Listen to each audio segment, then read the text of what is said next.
Uma lúcida análise sobre os acontecimentos políticos com Henrique Prior.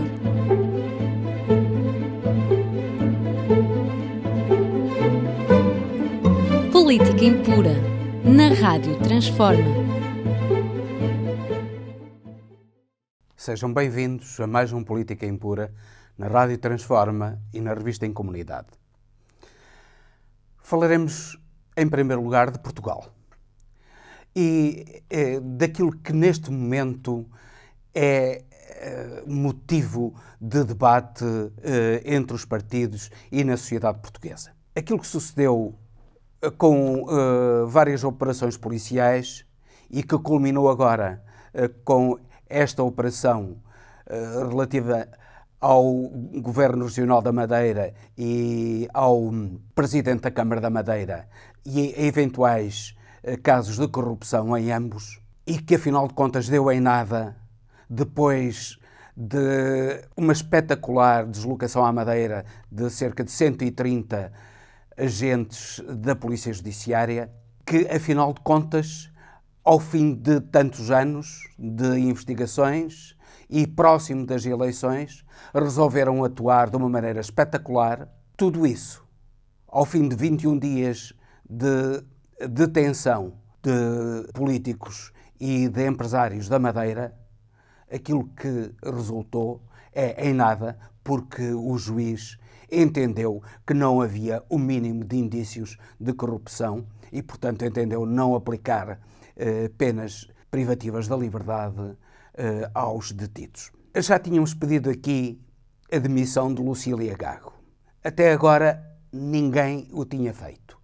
Vemos agora nas televisões, nos jornais, inúmeros comentadores a pedirem a demissão de Lucília Gago. É tempo dessa senhora, que afinal de contas está acima da lei, ao que parece, que não tem qualquer controle, nem aceita qualquer controle, nem aceita qualquer responsabilidade. Isto é uma irresponsável. É tempo dessa senhora se demitir ou ser demitida. Os casos são demasiado graves para que isso não suceda. E daqui passamos para a campanha eleitoral e aquilo que tem sido dito e aquilo que tem sido omitido na campanha eleitoral. Começamos, em primeiro lugar, por aquilo que falámos na extrema-direita, aquilo que tem sido dito, que o grande aldrabão da extrema-direita parece que quer dar uma chuva de benefícios fiscais aos portugueses, o que, obviamente, ele não tem a mínima intenção de cumprir, bem pelo contrário, mas não têm sido debatidas nas televisões, sobretudo aquilo que ele esconde. E aquilo que ele esconde é o seguinte: no seu programa está prevista a castração para crimes de natureza sexual. Isso é um retrocesso civilizacional que qualquer país decente, qualquer cidadão decente recusará. A castração é mais um outro retrocesso civilizacional que nos faz aproximar dos países do fundamentalismo islâmico, em que, no fundo, aquilo que se pratica é olho por olho, dente por dente. Essa civilização de olho por olho, dente por dente, acabam todos cegos e acabam todos sem dentes nela. É importante que se denuncie aquilo que a extrema-direita mentirosa, criminosa, esconde nos seus objetivos e que aquilo que nos debates políticos não tem sido aflorado.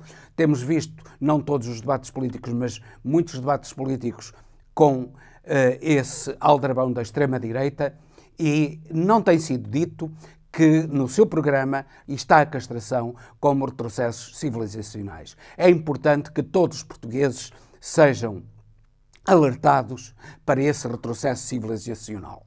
Depois, é importante que os portugueses percebam também que as propostas liberais de afastamento do Estado de tudo o quanto é a economia. Repare-se que a extrema-direita já teve no seu programa o fim do Ministério da Educação e a extinção do Serviço Nacional de Saúde. Agora não é capaz de colocar isso em programa, mas, no fundo, será esse um dos seus objetivos. Não o conseguirá e certamente que não vai alcançar o poder para o conseguir. No entanto, a capacidade de influência no poder é grave e, por isso, denunciar esse tipo de propostas liberais que afastam o Estado da economia e da sociedade é um imperativo de defesa dos interesses dos portugueses. Repare-se que a Europa está, no fundo, a pretender seguir o exemplo americano de liberalismo extremo. Ora, isso só está a afundar a sociedade americana. E a Europa não tem, dentro das 15 maiores empresas do mundo, não tem sequer uma entre as 15 maiores empresas do mundo. A União Europeia não tem, a nível do setor privado, capacidade económica, financeira, para competir com as grandes corporações americanas e chinesas, e só uma intervenção na economia partilhada entre o Estado e os privados, até com uma cooperação justa, porque as parcerias público-privadas têm sido extremamente injustas e têm beneficiado apenas os privados. Mas é essencial para que o próprio setor privado consiga enfrentar a concorrência internacional, é essencial a sua união com o Estado para que a economia europeia deixe de ser uma economia sem relevância ou quase sem relevância a nível internacional e algumas das empresas europeias possam figurar entre as grandes empresas com capacidade concorrencial a nível mundial. Iremos mais tarde desenvolver este tema porque nos parece essencial neste momento em que o país vai decidir o seu destino, em princípio, para os próximos 4 anos. Falaremos agora da Ucrânia e do matadouro que está a acontecer em Avdiivka. Mais uma vez, como em Azovstal, mais uma vez, como em Bakhmut, Avdiivka está a ser um autêntico matadouro de soldados ucranianos. É absolutamente vergonhoso o modo como os Estados Unidos, cinicamente, estão a incentivar esta guerra, estão a incentivar a destruição da Ucrânia para depois virem eles próprios, com as suas empresas, obter lucros para a reconstrução da Ucrânia. É isso que eles pretendem. Primeiro a destruição, para depois virem as empresas americanas, não as europeias. Os europeus estão a pagar o pato. São os patos a pagar o pato. Não as empresas europeias. Serão as empresas americanas a beneficiar com a destruição da Ucrânia, com a reconstrução de tudo aquilo que necessita de ser reconstruído com a Ucrânia. E depois, Biden também está a jogar aí a sua sobrevivência. Biden está, inclusivamente, a difundir notícias falsas sobre a iminência de ataques russos, sobre uma guerra no espaço, no fundo, para pressionar o Congresso a libertar mais dinheiro para a Ucrânia. Por sua vez, Putin, ele de certo modo até se diverte com esta estupidez americana, porque ele chega ao cinismo de dizer que para ele era bom que Biden ganhasse as eleições. Claro que o amigo dele é Trump e todos sabemos que ele prefere Trump, que é eventualmente até um subordinado seu.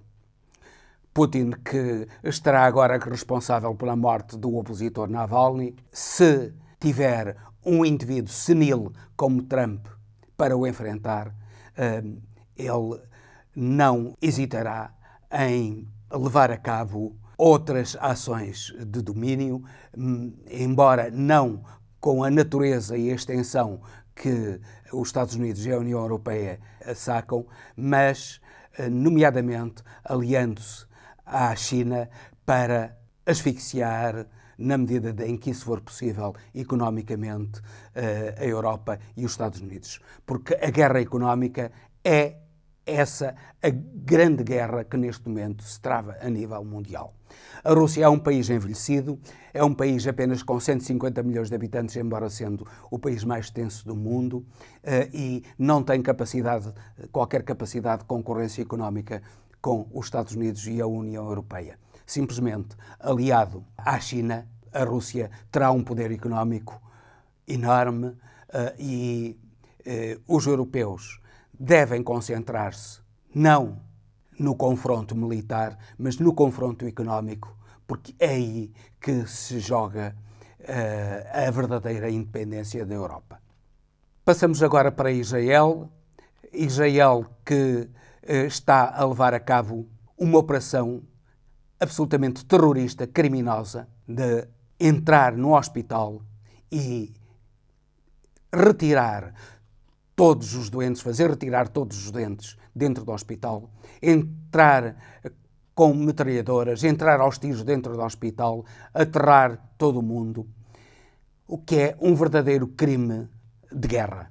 Israel tem, ao longo de todo este tempo, cometido sucessivos crimes de guerra impunemente. O seu objetivo é retirar todos os palestinianos de Gaza e amedrontá-los através do terror, fazê-los tornar incapazes de lutar pelos seus direitos através do terror. E os Estados Unidos têm uma posição absolutamente cínica no meio de tudo isso. Repare-se que os Estados Unidos, que em público condenam o terror e condenam a expulsão dos palestinianos em Gaza, no entanto, são eles que fornecem a Israel as armas para que leve a cabo esse terror, e mais, eles estão a expulsar palestinianos dos próprios Estados Unidos. Agora, Biden tomou a iniciativa de suspender por 18 meses a expulsão de palestinianos, mas essa medida estava em cima da mesa e os próprios Estados Unidos já não lhes basta apoiarem a expulsão dos palestinianos das suas casas e das suas terras em Gaza e na própria Cisjordânia, eles próprios estão a expulsar os palestinianos das suas casas, dos seus bens, nos próprios Estados Unidos. O cinismo desse senil Biden é absolutamente inconcebível, absolutamente repugnante. Nós vemos aqui um comportamento em tudo semelhante ao comportamento dos nazis para com os judeus. Os nazis também queriam colocar os judeus numa ilha. Pensaram, por exemplo, em colocá-los em Madagascar. Queriam expulsá-los para outros países, o que sucede também com os israelitas de Netanyahu, que querem expulsar os palestinianos de Gaza e mandá-los para o Egito, mandá-los para o Sinai, mandá-los para a Jordânia, mandá-los seja para onde for, mas retirá-los de Gaza para que os colonos de Israel regressem a Gaza, voltem a Gaza e agora ocupem a totalidade de Gaza depois de expulsos de lá os palestinianos. São comportamentos em tudo idênticos aos comportamentos nazis e que, infelizmente, por veto dos Estados Unidos, do sionismo americano e com o apoio da União Europeia, é absolutamente inacreditável para saber que moral tem a União Europeia para dizer que defende a democracia, a liberdade e os direitos humanos quando está a apoiar esses crimes de Israel na Palestina. Finalmente, duas palavras para Lula da Silva, que colocou agora o Brasil na cena internacional. O Brasil desrespeitado, ignorado na cena internacional, tem agora em Lula um ator escutado e capaz de fazer alguma coisa pela paz a nível internacional. Deslocou-se agora ao Egito e a sua condenação de Israel foi clara. A sua exigência de um Estado palestiniano contra aquilo que pretende Netanyahu e a extrema-direita judaica foi também claro. A voz do Brasil está a fazer-se ouvir, está a fazer-se respeitada. E Lula, que está à frente de um país com mais de 200 milhões de habitantes, com cerca de 217 milhões de habitantes, Lula da Silva tem todas as condições para ser um protagonista da paz a nível internacional. E com isto termino, despedindo-me com amizade até ao próximo Política Impura, pedindo-lhes que partilhem este programa, que subscrevam o canal da Rádio Transforma, o que é muito importante para este projeto de liberdade, igualdade e fraternidade sem fins lucrativos.